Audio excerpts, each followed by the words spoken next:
when we allow ourselves to come back into connection with nature, to come back into the cycles, that's actually our real body time. Our real body time is not based on clocks. Our body time, like any animal, which we are, is based on length of day, light, temperatures, seasons, right? And so Chronos time was part of the system to get us disconnected from our nature and from who we are. And when we're most focused on clock time and societal time, the more removed we become from ourselves. So when we start tuning back into daily rhythms, to seasonal rhythms, and to the cycles, we start remembering that our innate nature of life, of death, of expansion. That was one of the leaders from Kairos, and this is episode 76. Welcome to the Brave Woman Podcast. I'm your host, Tanya Lynn, founder of Sistership Circle and author of Open Your Heart and The Art of Leading Circle. I'm the mother of 2 girls, an 8 on the Enneagram, aka the Challenger, happily married to my business partner, Brent, love connecting with nature, and have put in well over 10,000 hours circling with other women. On this podcast, we will explore how to embody the brave woman so that you can take action on your dreams and desires, unapologetically speak your truth, and live life on your own terms. Grab a seat and a cup of tea, and let's get started. I'm so excited for 2 of my priestess sisters to be here together. Janet and Ina, welcome. Yay, you're here. Aw, thank you so much, Tanya. We're so thrilled to be here. We love conversations with you. We do. Yes, we have such good conversations together. So I would love to start with your story of how you wove your magic together. And, we had Ina on the podcast, I think in season 1. So it's been a while. And actually, that's between then and now, you two have come together and partnered. So let's just start with your story of the co-mingling of magic. Here's a story. 2 lovely ladies. Yeah, Janet and I were both healers with our own healing practices. I'm a channel, and Janet is a quantum creatrix, and we each had kind of our own healing modalities, and we had each built out our own businesses as solopreneurs, doing one-on-one sessions and retreats and group work. And we were both in a year-long business program together back in 2016, maybe? Yeah, 15 or 16. Yeah.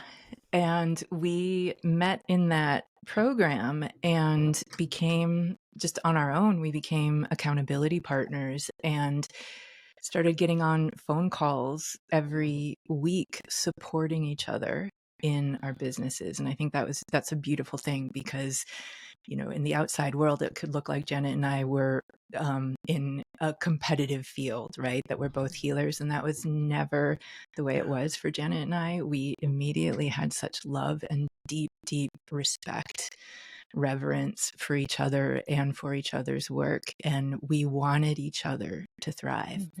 We wanted to support each other in our businesses. And we're also both moms. Our kids are similar age. So, every week we'd get on calls, and it would be, the personal stuff that we were dealing with in our mothering worlds, and really how we could support each other in our businesses.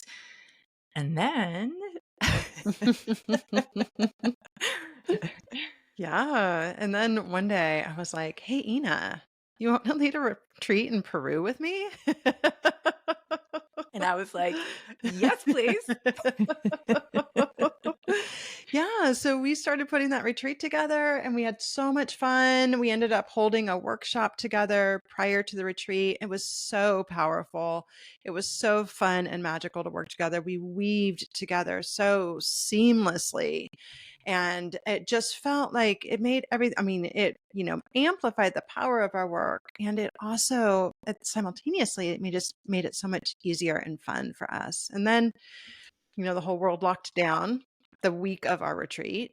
And so we went through that together, which was so challenging. And we did it really well. Mm-hmm. Yeah, there was power where from the start I was I was stuck in the Amazon with my kids and Janet was in the US as we had to cancel our retreat. So the stuff that we had to deal with as business partners in me not barely having any Wi-Fi connection or cell service and having 24 women that were, paid in full to come on this retreat with us, that we had to reschedule everything. It was such an intense experience. And Janet and I both, afterwards, we were like, if we can get through that together, we can get through anything together. And I just I want to highlight, because this is something that's reflected back to me and Janet a lot, is together we are a really powerful embodiment of divine feminine co-leadership. And and I call Janet my life wife, because we both have such a strong mission in what we're bringing into the world. And we sort of feel like we're this two-body system that came in with this bigger purpose, that actually bringing that mission into reality requires two bodies. Because it's too big to do alone. But in that two-body system, we have actually woven an amazing ecosystem of support in the team that works for us in Cairo. So we didn't finish the story, but I think that's such an important message, is the power of like women working together and doing it in such a healthy, expansive way. Yeah. So we after that retreat, we had both kind of had nigglings in the back of our minds of starting a school individually, and then it all came together around Beltane, where we did a Beltane activation, and we were like, hey, maybe we're supposed to start this school together. And so it all came in so powerfully and so fast. And I know we're going to talk about cycles here today. And the whole creation of our business together really came through in the cycles, because in Beltane, that's the time of conception, right? And Eros Gamos and that energy. So Kairos was literally conceived. Our baby was conceived on Beltane. A hand fasting ceremony that we didn't even know was happening. And we got together over the summer solstice. We did a retreat in the woods together for 5 days and channeled this entire school that is called Kairos, which is a year-long magical trade school for the healing and intuitive arts. So we teach people, we train them in psychic and intuitive development that is based on what their unique architecture is, what their unique skills and magic is. Like, we kind of call it an unschooling school for the soul, because we're most interested in what people are bringing in that hasn't been out there before. We're most interested in people reaching into their ancestral roots, their soul lineage roots, their, all the lifetimes that they've lived, to bring through their unique medicine. And so our school is kind of designed to bring that medicine forth. And along with it, we teach entrepreneurial skills, so that you can know what your gifts are and then be able to bring them into the world powerfully, and working with, witch wounding and all the things that go along, healing the voice and the root, and where so many healers often get held back, get blocked in being able to receive money and being able to express themselves without fear of death and punishment. Yeah. So good. Yeah. And it's been, I'm just going to say a little side note of your program has been so successful that you have women coming back for a second year. And Has anyone come third. back for a third? Yeah. And a Yeah, third we have year. third year students. Yeah. We've had a lot of our sistership circle community go over and do this program, and it's just vice versa. next level what you two create.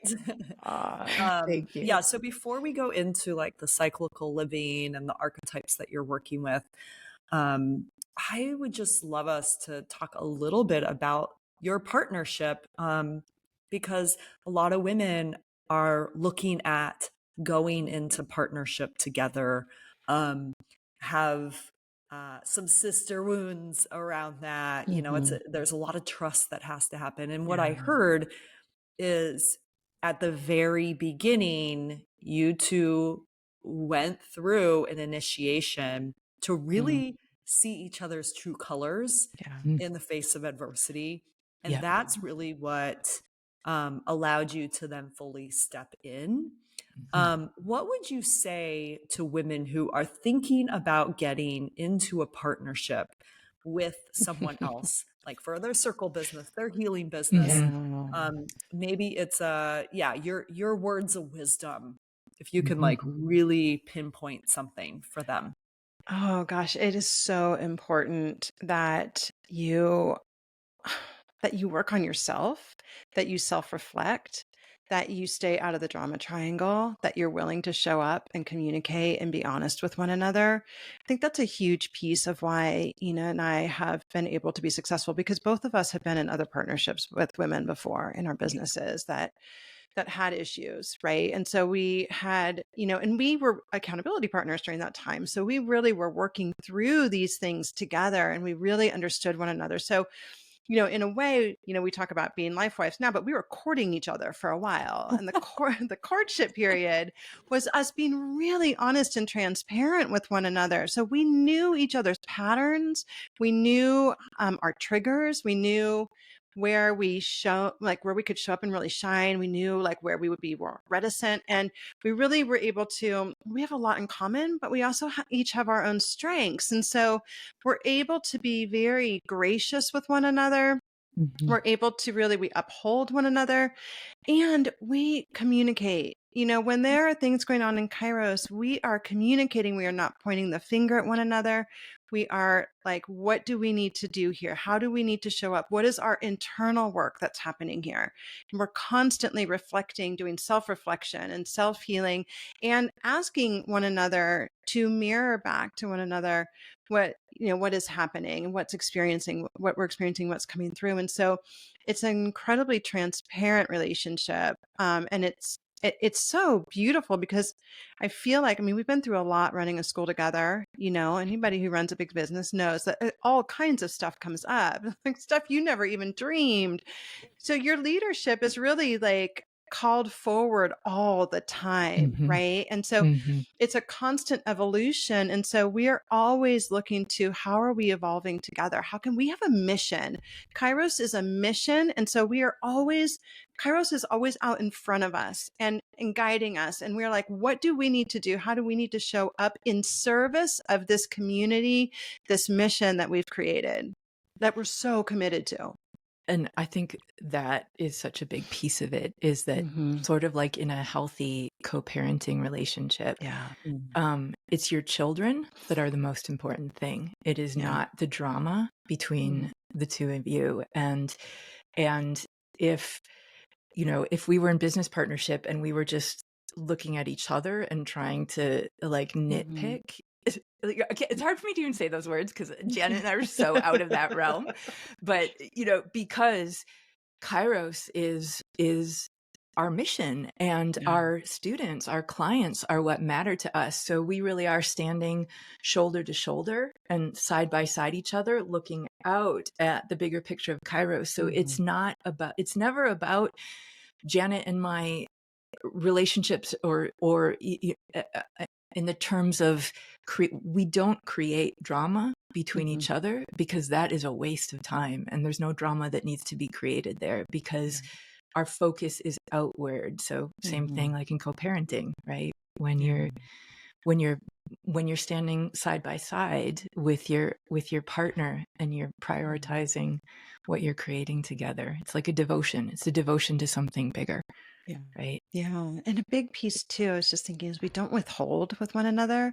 So that's a piece of the transparency, right? And I know so much of what happens in relationships between women and in the sister wounding is that we withhold out of fear of upsetting somebody else. We're people pleasers. We have codependency, compensating merging patterns. We're afraid to rock the boat. We're afraid to upset the other person. So we withhold, but in that withholding, ultimately we end up with resentment and passive aggressiveness, right? And Ina and I do not ever want to be in that place with one another, And so one thing that's been so beautiful about our relationship is that it's really helped me in all of my relationships, Yeah. to recognize like, oh, this thing could end up being a resentment if it's not put on the table now, Mm-hmm. not necessarily with Ina, but with my partner, and with Yeah. other relationships too. It's like, oh, if I'm holding something here, it needs to be discussed between us. Yeah. Right. And I think that's a big piece of our success is where we know that we love one another and that we want the best for one another and we want the best for Kairos. And so everything is happening in service of that devotion. Yeah. Mm. And the thought of causing Janet harm or pain in any way kills me. There's no way that I could consciously do something to hurt her. That's Yeah. that it's like a dagger in the heart to me. So there's just a lot of love there, and I mean, for anyone that is wanting to adventure in on partnership, do your inner work first so that you're in a healthy relationship, Yeah. and find, I think for Janet and I, there's just this deep soul connection between us that was meant to be. And I will say it is so incredible having both worked in our own businesses to work together, because the combination of skills, like we have so much overlap that we're both good at, but then two people bringing together broader skills allows our business to be so much more expansive. And even though it's a lot of work running our school, it feels like less work because we both have different areas that we focus on and working together. And I highly recommend, if you find your person, it is amazing. Yeah. Yes. So good. Okay. I just really want to highlight the date before you get married. Do an event together before you decide to go all the way as business Totally. partners. Yes. Totally. So Do not commit. Yeah. And that's Do not commit to hiring. Yeah. I think that goes for hiring. You want to Yeah. hire an assistant, do a 30-day trial, Yeah. you don't just go straight for marriage. And Mhm. so good. Okay. Oh, so amazing to hear your story. And as someone who's been in multiple business partnerships, I just, and we'll put a link in our show notes to the drama triangle. I think that's a really important distinction to become aware of. So thanks for highlighting that as well. What does Kairos mean? Let's start with the name of your business. Yeah. So Kairos is, in mythology, Kairos is Kronos's twin. And so we know Kronos in our modern day living in chronological time, right? Kronos is Saturn in the Roman mythology. And so Kronos is the timekeeper, the structure, the masculine, can be divine masculine. Currently in our society, we experience it more as toxic masculine, right? Because it's the competitive time scarcity, gotta get on the hamster wheel type of thing where you're really ruled, our society is ruled by the calendar and the clock, right? Whereas Kairos is the mischievous brother. Kairos lives outside of time. Kairos is just like off, having a good time, being frisky, flirtatious. Like it's that type of soul time, right? It's the time that is timelessness. It is that experience, and anyone who is an energy healer will know it's that space where you get kind of lost in the energetic realm. But it's also the place where when you're doing your passion, where you just lose track of time, where you are in that spaciousness of time that has no constriction. And so, our tagline in our school is where healers walk outside of time. And that is the Kairos energy, right? So we are working, and we do teach business structure too. We have structure, but there's a place of expansiveness, of soul expansion, of that place where you are in the divine feminine as well. Like there's a very divine feminine realm of magic and mystery and synchronicity that defies the Chronos system that we are sort of governed by in our human lives. And so how do the cycles, how does the cyclical living fit in with that? So when we allow ourselves to come back into connection with nature, to come back into the cycles, that's actually our real body time. Our real body time is not based on clocks.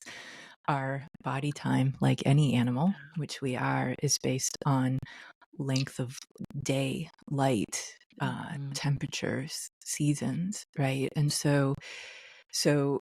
Chronos time was part of the system to get us disconnected from our nature and from who we are. And when we're most focused on clock time and societal time, the more removed we become from ourselves. So when we start tuning back into daily rhythms, to seasonal rhythms, and to the cycles, we start remembering that our innate nature of life, of death, of expansion, of I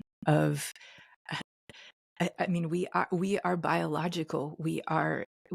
Our knowledge comes from sunlight. It comes from plants, from trees, from rocks. There is wisdom that we are receiving all around us continually. And the more connected back into that cyclical nature of, like we said in Beltane, like that's the time of conception, when the ideas come in, and how we move through the season, the summer solstice, into magnetism and expansion, and coming into the fall where we're harvesting, the fruits of our labor, the fruits of the garden, and then we go back in, in the fall and going into Yule and the winter solstice. That process of death, that process of going inward and integrating everything that you have cultivated and expanded through the previous season, and then spending that winter time in the void and going within. Like these cycles of nature are they are what give us wisdom when we allow ourselves to work with those same cycles that line up with our moon cycles, and that line up with our blood, the new moon being winter and going down into the fertile void. That whole process of tuning into our menstrual cycles, the moon cycles, the seasonal cycles, brings us back into a deeper remembrance of who we are. And it charges our battery pack. It makes us more powerful when we're denying or resisting, when we're pushing through winter. Like when you think about the holidays, the Christmas holidays, and people are just pushing and pushing through, and it's such an intense time. That's when everything's supposed to be inward, right? And quiet and restful. And when we push through the hard times, like if we push while we're bleeding during our period, then we're more exhausted the rest of our entire cycle.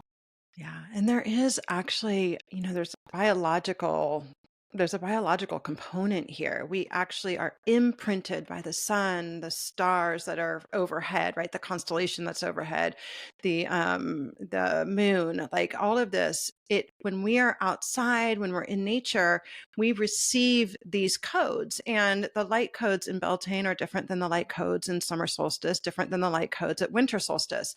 They're informing our biology of what is happening around us, what we should be doing. They impact our hormones and how much of each hormone we have. They impact the processes that are occurring in our body. So it's, when we shut ourselves inside and we don't get enough light, natural light, when we have artificial light every day, when we are, especially as women working on a 24-hour clock versus the 28-day cycle, all of these things, they actually shift our biology, but our body doesn't like that. Our body, over hundreds of thousands, millions of years, has lived in sync with the codes, and the light codes telling the body what to do, what to produce. So we know that it's in high summer, the days are longer. We actually have more energy. We're producing more cortisol. In the winter, we should not be producing the same amount of cortisol. At night, we should not be producing the same amount of cortisol. In the winter, in that dreamy state where we're really opening up to like channel and receive information from source, right? We're in that place where we're producing more melatonin, right? So it's actually a biological thing that we've become very disconnected from. And in that disconnection, it has further created this almost impasse, right? So when you get back into it, like we said, like it was natural for us. We had been already living with, like, really returning to cyclical living. When we're doing that and Beltane comes in, we're like, ooh, of course we're ready to conceive, because we are aligned energetically, spiritually, and biologically with Mhm. the energy of Gaia. So cool.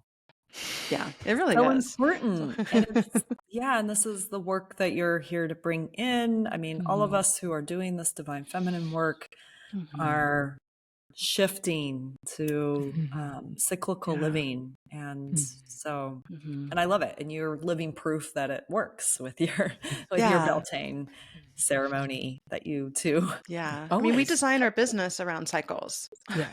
All of our Yeah, speak into that a little bit. workshops, Yeah. our everything. we we design all of our, retreats, workshop dates, any events that we're doing. The first thing we do is look at moon cycles. Yeah. Everything is lunar based. Mhm. So what's the moon in when we're doing this Mhm. workshop, or like, is it going to be a good moon that works for me and Janet?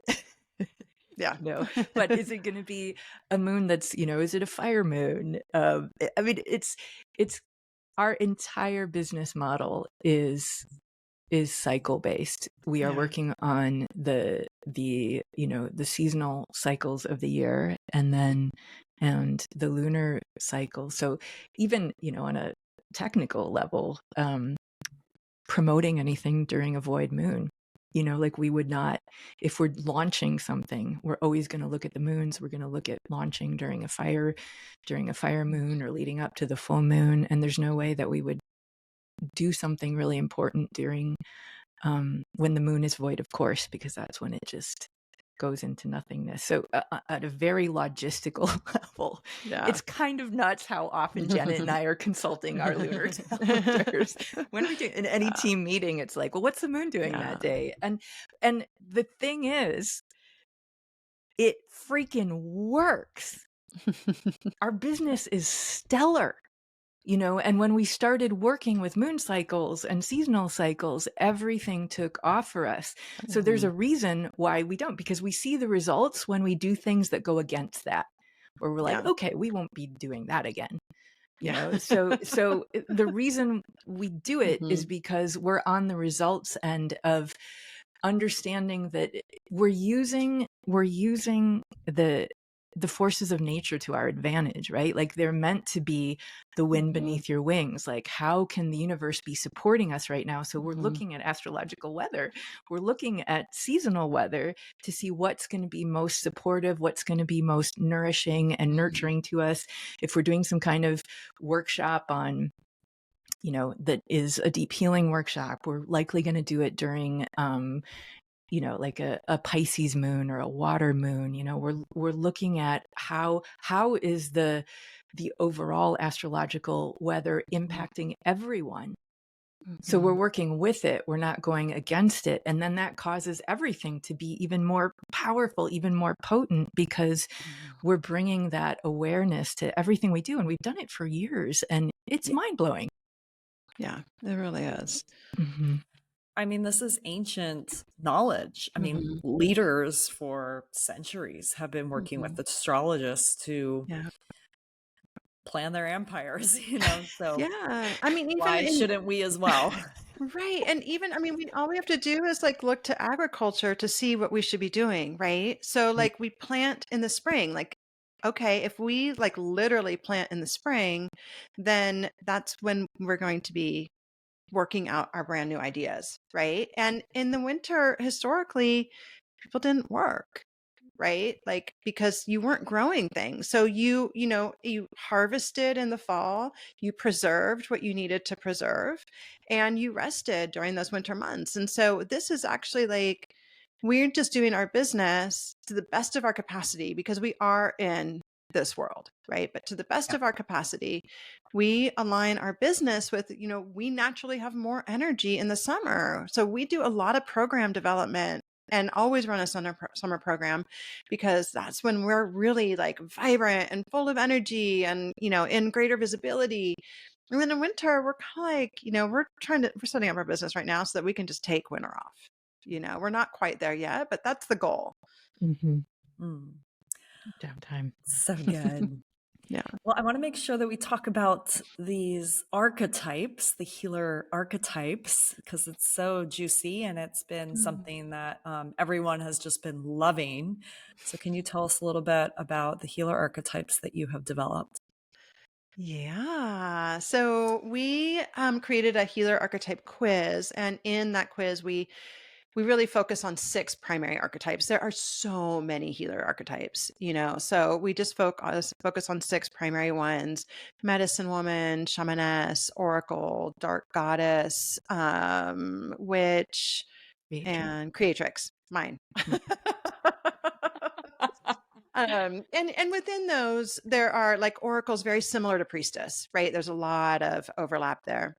But everybody holds, and we all hold something that's very refined, within that. So even we might have like we be in that archetypal energy, but then there'll be like your own sort of like fusion blend or expression of it. But there's these major archetypal energies that most people are imprinted with, right? And that could be an ancestral imprinting, it could be a soul lineage imprinting. But there's a way that as a healer, and this is the same for all archetypes, but since we're talking about healing, we come in with like these soul blueprints that are made up of, all the things that our soul has ever known and that our lineage has ever known. And within that, there will be frequencies and experiences that vibrate more strongly with us, right? And so what we have found is that a lot of healers don't understand their archetypal energies, and in not understanding that, they feel unmoored in their healing practice. They might be doing, learning Reiki, but being like, I mean, Reiki's not quite it. I'm glad I learned it, but it doesn't seem to be the thing. Or theta healing, I love it, but it's just not really me. And the reason it's not is because you have the greater archetypal energy of healer. So you're like, okay, I'm a healer, right? But then you're not understanding that within it, there's like an actual soul signature of healership that is very alive in you. And so until you come across what that is, you will feel unmoored. And so the earlier you can identify it, and this is something, Ina and I created this quiz because this is something that comes up all the time. Our clients, our sisters are always saying like, I don't understand like who I am. What are my gifts? What am I doing? And when you finally get, oh, I'm a medicine woman. Oh, I'm an oracle. Then all of a sudden you're like, oh, well, no wonder. So if you're an oracle, no wonder like psychic skills are so easy for me, or why I feel like, a priestess, like I want to, like you start to get it. And, we've had so many people say like, I'm actually going to change my branding now that I understand my archetype better. People who already like kind of knew who they were.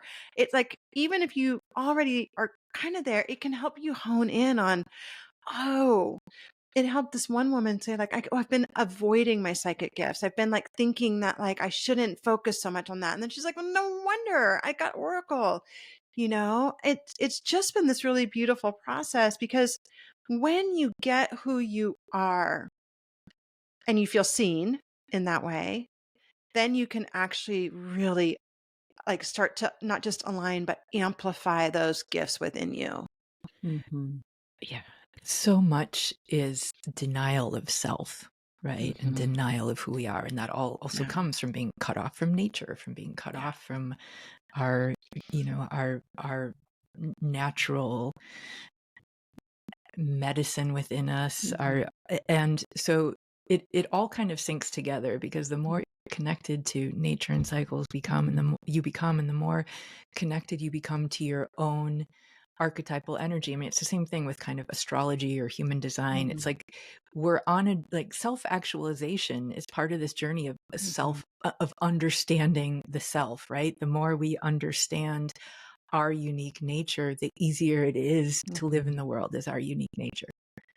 And that's what we really want, is unlocking these codes of what our unique nature is, because by society we've been so trained to dumb down who we are and to fit into a box and to not bring these gifts into the world. And so that's part of the process of, oh, I've been feeling all these things since I was little, but I denied that part of myself, or I made myself wrong for it, because a lot of people make themselves wrong for natural gifts that they have, or they suppress them in some way.